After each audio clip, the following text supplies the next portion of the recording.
Hey guys, welcome back to weekly update. तो आज के वीडियो के अंदर क्विक बिटकॉइन का अपडेट देखेंगे और साथ में इस बीते वीक की इंपॉर्टेंट न्यूज और इवेंट जो है उसके बारे में हम बात करेंगे, ताकि आपको पूरे हफ्ते का क्विक रिकैप जो है एक ही वीडियो के अंदर मिल जाए। तो अब सबसे पहले यहाँ पर बिटकॉइन का एनालिसिस करते हैं। तो 6 हफ्तों के बाद फॉर द फर्स्ट टाइम हमको weekly candle closing 200 weekly moving average के ऊपर देखने को मिली। अगर हम बात करें बिटकॉइन की हिस्ट्री में, ये सबसे लंबा टाइम है जहां पर बिटकॉइन की प्राइस इस मूविंग एवरेज के नीचे यहां पर रही है। लेकिन अभी करंटली देखेंगे बिटकॉइन की प्राइस भी जो है थोड़ा सा बाउंस करी थी, लेकिन ओवरऑल काफ़ी क्लोज है 200 वीकली मूविंग एवरेज के पास में।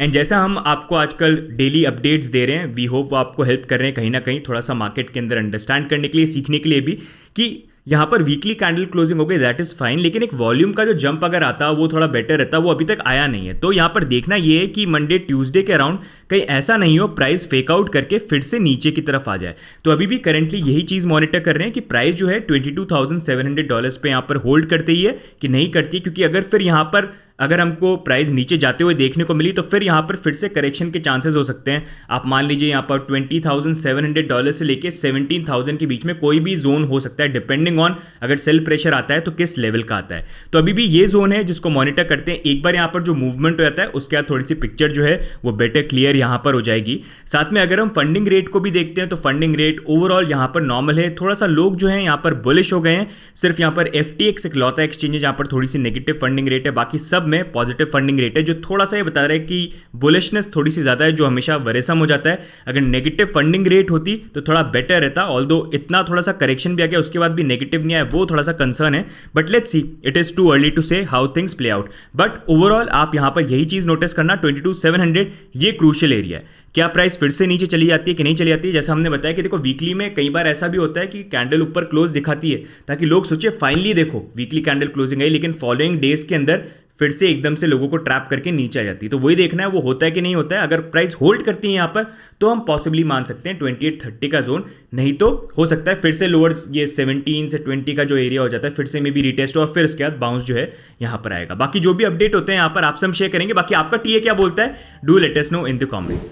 तो अब नेक्स्ट मूविंग ऑन, इस वीक की इंपॉर्टेंट न्यूज और इवेंट्स जो है उसके बारे में हम बात करते हैं। तो सबसे पहले सीजी जो सीईओ है बाइनेंस के, उन्होंने यहाँ पर सू किया है ब्लूमबर्ग की subsidiary company modern media company, और उन्होंने उनको सू यहाँ पर इसलिए किया क्योंकि रिसेंटली यहाँ पर सीजी के ऊपर एक आर्टिकल पब्लिश हुआ। अब वो आर्टिकल जब ब्लूमबर्ग ने पब्लिश किया तो उसका टाइटल अलग था, लेकिन वही जो आर्टिकल है वो हांगकांग के अंदर भी पब्लिश हुआ, और वहां पर जो टाइटल था इस आर्टिकल का वो सीजी को बिल्कुल पसंद नहीं आया, क्योंकि वो आर्टिकल अगर आप देखेंगे उसका टाइटल जो था वो था चैंगपेंग ज़ाओ's पॉन्जी स्कीम। ऑब्वियसली इस चीज को लेके सीजी भी काफी एंग्री हुए। For the first time Twitter के ऊपर भी उन्होंने इस चीज के बारे में ट्वीट किया था, और साथ ही में यहाँ पर इन्होंने मॉडर्न मीडिया कंपनी को सू भी किया, ये बोलते हुए कि आपका जो ये आर्टिकल है इसने काफी ज्यादा यहाँ पर डैमेज किया है मेरे को, बाइनेंस को एज अ ब्रांड, और हमारे लिए भी एम्बेरसमेंट इसने क्रिएट किया है। तो यहाँ पर आप इस आर्टिकल को हटाओ, फॉर्मल अपॉलॉजी जो है वो भी इशू करो, साथ में जो डैमेजेस हुए उसके लिए कॉम्पनसेशन भी हमको यहां पर दो। बाकी नेक्स्ट मूविंग ऑन, इस वीक एफओएमसी ने फिर से इंटरेस्ट रेट को 75 बेसिस पॉइंट से इंक्रीज किया, और उनका यहां पर बोलना यह था कि हमको इंटरेस्ट रेट इसलिए इंक्रीज करना पड़ा है क्योंकि अभी भी महंगाई जो है यहां पर बढ़ रही है, तो उस कारण वो इंटरेस्ट रेट को राइज कर रहे हैं। अच्छी चीज यहां पर यह है कि अब जो नेक्स्ट मीटिंग है वो अब 20 सितंबर तक है, तो वहां तक का थोड़ा सा टाइम है, वहां पर भी देखना पड़ेगा इंटरेस्ट रेट को और इंक्रीज करते हैं कि नहीं करते हैं। लेकिन अभी जो ये रिसेंट इन्होंने 75 बेसिस पॉइंट से इंटरेस्ट रेट को इंक्रीज किया है, उसके बाद अब करंटली फेडरल रिजर्व की इंटरेस्ट रेट जो है वो उसी लेवल पे आ गई है जिस लेवल पे कोविड स्टार्ट होने से पहले फेडरल रिजर्व की इंटरेस्ट रेट थी।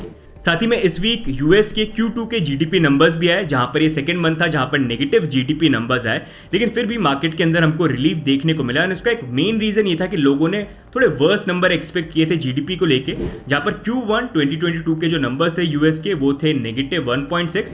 इस बार एक्सपेक्ट किया जा रहा था कि Q2 के अंदर -1.4 आएंगे नंबर्स, लेकिन नंबर्स यहां पर -0.9 आए, तो उसके कारण मार्केट में थोड़ा सा रिलीफ देखने को मिला, क्योंकि लोगों को भी ये लगा कि मार्केट में जितनी वर्स हम समझ रहे थे सिचुएशन उतनी वर्स हुई नहीं है, मे बी शायद रिकवरी यहाँ पर स्टार्ट हो गई है। इसी कारण से S&P के अंदर भी 1.21% का राइज देखने को मिला, बिटकॉइन के अंदर भी ऑलमोस्ट 4 से 5% का राइज था।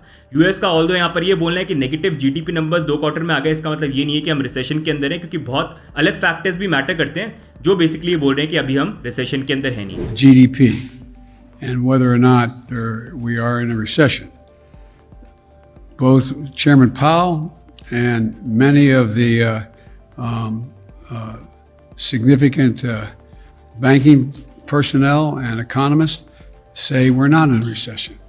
अब इस चीज़ के बारे में अगर आप और जानना चाहते हैं तो हमने एक डिटेल में एक वीडियो भी बना रखा है आपको अंडरस्टैंड करवाने के लिए कि यूएस गवर्नमेंट किस बेसिस पे बोल रही है कि वो रिसेशन पे नहीं है और क्रिटिक्स किस बेसिस पे बोल रहे हैं कि नहीं हम रिसेशन के अंदर है। तो इस वीडियो को भी डेफिनेटली चेकआउट करना, it is a very good knowledgeable video, आपको बहुत सारी चीजें सीखने को मिलेंगी। अब नेक्स्ट मूविंग ऑन, इस वीक के अंदर एक प्रोजेक्ट काफी ज्यादा न्यूज के अंदर था और उस प्रोजेक्ट का नाम है एप्टॉस लैब्स। और न्यूज में इसलिए था क्योंकि उन्होंने जिस अमाउंट की फंडिंग यहाँ पर रिसेंटली रेज करी है, जहां पर अभी रिसेंटली उन्होंने एक फंडिंग राउंड के अंदर $150 मिलियन रेज किए, which was led by FTX ventures, A16Z, circle ventures and और भी लोग उसके अंदर थे।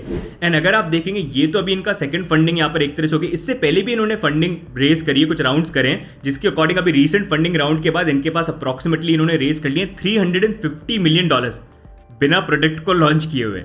अब यहां पर अगर आप देखोगे इस प्रोजेक्ट के अंदर इतना खास क्या है, तो ये प्रोजेक्ट थोड़ा ज़्यादा न्यूज़ के अंदर इसलिए है क्योंकि यहाँ पर इनकी जो टीम है उसमें से कुछ जो मेंबर्स हैं वो फेसबुक की DM जो ब्लॉकचेन आने वाली थी उसके ऊपर काम कर रहे थे। अब फेसबुक ने अपनी जो क्रिप्टो करेंसी लॉन्च कर रहे थे, जो ब्लॉकचेन लॉन्च कर रहे थे, उसको तो शेल्फ कर दिया कि वो अब कैंसिल कर चुके हैं कि वो आने वाला नहीं है। तो इनका बोलना यही है। तो वो जो प्रोजेक्ट था हम बेसिकली एप्टॉस लैब्स के ऊपर लेके आएंगे, जो एक लेयर 1 सोल्यूशन होगा और काफ़ी स्केलेबल होगा, फास्ट होगा, सिक्योर होगा। ये बेसिकली बोलना है जो हर एक लेयर 1 प्रोजेक्ट यहाँ पर बोलता है, ये इनका बोलना है। अब देखना ये है कि जितनी इसके बारे में हाइप बन रही है, क्या उस तरह से डिलीवर कर रही है या इनमें ये भी फंस हो जाते हैं, जहाँ मेजरली हमको ऐसे सिचुएशन देखने को मिलती है क्रिप्टो स्पेस के अंदर। तो it will be important to see, but साथ में यहाँ पर इतना फंडिंग रेज किया और कंट्रोवर्सी नहीं हो, ऐसा कैसे चल सकता है। तो यहीं पर एप्टॉस लैब्स के साथ भी कंट्रोवर्सी हो गई, जहां पर शारी ग्लेजर जो है उन्होंने यहाँ पर सू किया है मो शेख को, जो CEO है एप्टॉस लैब के, और उन्होंने बोला ये कि यहाँ पर हमने यहाँ पर कंसल्ट किया था यहाँ पर मो शेख के साथ इसी चीज़ के बारे में, और अब इन्होंने फाइनली अपना प्रोजेक्ट जो है यहाँ पर लॉन्च कर लिया। तो इस कारण से मैं यहाँ पर 50% ओनर होनी चाहिए इस प्रोजेक्ट की।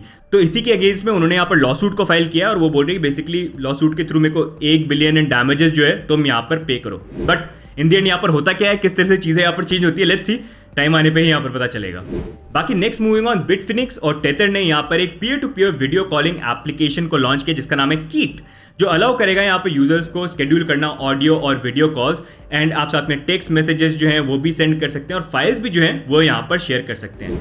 ये प्रोजेक्ट के लिए यहाँ पर दोनों कंपनीज ने, बिटफिनिक्स और टेथर ने, अराउंड $10 मिलियन जो हैं अभी तक यहाँ पर इन्वेस्ट किए हैं और ये प्लान कर रहे हैं कि आने वाले टाइम के अंदर $100 मिलियन और ये इन्वेस्ट कर सकते हैं इस प्रोजेक्ट के अंदर।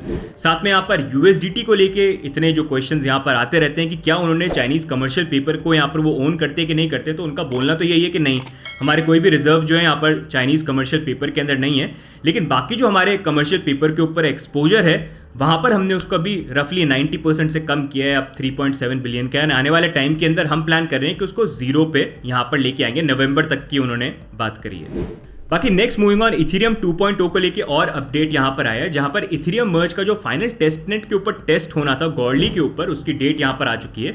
डेट है 4th ऑफ अगस्त से लेके 12th ऑफ अगस्त के बीच में। अगर सब कुछ सही चलता है तो फाइनली सारे टेस्ट नेट के ऊपर यहाँ पर मर्ज जो है वो टेस्ट हो जाएंगे एंड फिर मेन नेट के ऊपर फाइनल जो यहाँ पर मर्ज होगा वो अराउंड 19th ऑफ सितंबर को हो सकता है। ये मर्ज होने के बाद इथेरियम अभी प्रूफ ऑफ वर्क पे जो रन करता है वहां से मूव करके फाइनली वो प्रूफ ऑफ स्टेक के ऊपर मूव कर जाएगा। साथ ही में यहाँ पर वितालिक का ये बोलना है कि यहाँ पर इथेरियम मर्ज जो है दैट इज नॉट प्राइस्ड इन, मतलब कि अभी जो साइकोलॉजिकल टर्म्स में जो हाइप होनी चाहिए, फोमो होना चाहिए, वो अभी तक यहाँ पर आया नहीं है। साथ में इथेरियम क्योंकि अब प्रूफ ऑफ स्टेक के ऊपर मूव कर रहा है तो काफ़ी लोगों का बोलना यहाँ पर ये है कि कुछ डेवलपर्स हैं जो यहाँ पर इथेरियम को फॉर्क करके नया कॉइन बनाना चाहेंगे, लेकिन उसको लेके वितालिक बुterin का बोलना ये कि अगर ऐसा आपका रीज़न है कि आप फॉर्क करना चाहते हो तो उससे बढ़िया ये कि इथेरियम क्लासिक जो ऑलरेडी एक फॉर्क्ड इथेरियम की चेन है उसको आप यूज़ करो, जो अभी भी प्रूफ ऑफ वर्क के ऊपर यूज़ करिए। नया फॉर्क करने का कोई इस पर सेंस नहीं है। So if you want to cancel proof of stake, we're not going to cancel you. Or just there are plenty of blockchains, like there is Ethereum Classic, which is the original Ethereum, which did not betray the vision by forking the DAO. It's a very welcoming community, and I think they'll definitely welcome proof of work fans. It's not even a joke. Like, if you like proof of work, you should go use Ethereum Classic. It's a totally fine chain. लेकिन अगर ऐसी actually में कोई चीज होती है तो by the rumour cell the news के अकॉर्डिंग एक अच्छी ट्रेड बन सकती है, तो इसके बारे में भी आपको हम अपडेटेड रखेंगे कि ऐसा कुछ हो रहा है कि नहीं हो रहा है। नेक्स्ट मूविंग ऑन, थोड़े डीफाई हैक्स की बात करेंगे। तो ऑर्डिस के ऊपर भी रिसेंटली एक यहाँ पर हैक हुआ, जहां पर हैकर ने around $18 million worth of audio token जो थे उनको यहाँ पर ड्रेन कर दिया, जहाँ पर उन्होंने एक मलिशियस गवर्नेंस प्रपोजल था उसको यहाँ पर पुश किया और उसके थ्रू यहाँ पर ये फंड्स जो हैं चोरी किए। अभी तक वो फंड्स रिकवर होंगे कि नहीं उसके ऊपर तो कोई अपडेट यहाँ पर आई नहीं है, लेकिन यहाँ पर हार्मनी जिनका जून के अंदर ब्रिज जो था वो कॉम्प्रोमाइज हुआ था और उसके ऊपर around $100 million worth of token जो है यहाँ पर चोरी हुए थे, उसको लेके कम्युनिटी प्रपोजल जो है वो यहाँ पर आ चुका है, जिसके अकॉर्डिंग यहाँ पर विक्टिम्स को रीइंबर्स करने के लिए 4.97 बिलियन टोकन जो है वो यहाँ पर मिंट करे जा सकते हैं और वो फिर यहाँ पर विक्टिम्स को रीइंबर्स करेंगे, जिसकी लाइव होने की डेट अराउंड अगस्त 1 से लेके अगस्त 15 के अराउंड है। हार्मनी ने साथ में ये भी बोला कि हम यहाँ पर ट्रेजरी के जो फंड्स हैं उसको यूज़ नहीं करना चाहते हैं यहाँ पर यूजर्स को रीइंबर्स करने के लिए, क्योंकि ये प्रोजेक्ट के बिलीफ के थोड़ा अगेंस्ट में यहाँ पर होगा। बाकी next moving on, nirvana finance जो एक डीफाई यील्ड प्रोटोकॉल है सोलाना के ऊपर, उसके ऊपर फ्लैश लोन एक्सप्लॉइट हुआ $3.5 मिलियन का। अब यहाँ पर हैकर की अगर हम बात करें किस तरह से उन्होंने यहाँ पर फ्लैश लोन को यूज़ करके एक्सप्लॉइट किया, तो उन्होंने बेसिकली किया ये कि यहाँ पर अटैकर ने $10 मिलियन का फ्लैश लोन लिया USDC के अंदर। फिर उन्होंने उस $10 मिलियन को लिया और यहाँ पर एना टोकन जो है, जो निर्वाणा फाइनेंस का एना टोकन है यहाँ पर, उसको यहाँ पर मिंट किया। अब उसके बाद उन्होंने यहाँ पर जो ऑरेकल फील्ड था उस प्रोटोकॉल का उसको थोड़ा सा मैनिपुलेट किया प्राइस के अंदर चेंज करने के लिए, और फिर यही जो $10 मिलियन वर्थ ऑफ इन्होंने आना टोकन बाय करे थे उनको $13.5 मिलियन वर्थ में सेल कर दिया। जो लोन वोन जो भी लिया था वो सब कुछ पे बैक कर दिया। इन दी एंड अगर आप देखोगे ओवरऑल जो उन्होंने प्रॉफिट बनाया वो $3.5 मिलियन का यहाँ पर बन गया इस पूरे प्रोसेस के अंदर। तो इस तरह से फ्लैश लोन का फायदा लेके उन्होंने यहाँ पर जो एक्सप्लॉइट है वो यहाँ पर इस प्रोटोकॉल के ऊपर किया। अब नेक्स्ट मूविंग ऑन, इस वीक के टॉप गेनर्स और टॉप लूजर्स को भी हम यहाँ पर देखते हैं। तो टॉप गेनर्स में थे ऑप्टिमिज्म, यर्न फाइनेंस और फाइलकॉइन। टॉप लूजर्स में अगर आप देखेंगे, क्योंकि थोड़ी सी रिलीफ रैली हमको ऑल्ट्स के अंदर भी देखने को मिली, तो इस बार ज्यादा टॉप लूजर्स यहाँ पर नहीं थे। इनफैक्ट एक ही कॉइन था जो थोड़ा सा हल्का सा यहाँ पर लॉस के अंदर था और वो था स्टेपन कॉइन। तो गाइस ये हो गए इस वीक के वीकली अपडेट्स। अगर आपको वीकली अपडेट्स अच्छे लग रहे हैं तो लाइक का बटन दबाना मत भूलिएगा, अंगूठे जैसा एक साइन है वीडियो के ऊपर उसको दबा दीजिएगा, it always keeps us motivated. साथ में अगर आपने सब्सक्राइब नहीं कर रखा है तो सब्सक्राइब भी करिए। ऐसी वीकली अपडेट्स हम हर मंडे या ट्यूसडे को आपसे शेयर करते हैं ताकि पूरे वीक का रैपअप जो है आपको मिल जाए। And we hope you are enjoying this series. If you are, do let us know in the comment. तो गाइस आज की वीडियो में इतना ही, बाकी मिलते हैं अगले वीडियो में, तब तक के लिए bye and take care, bye bye.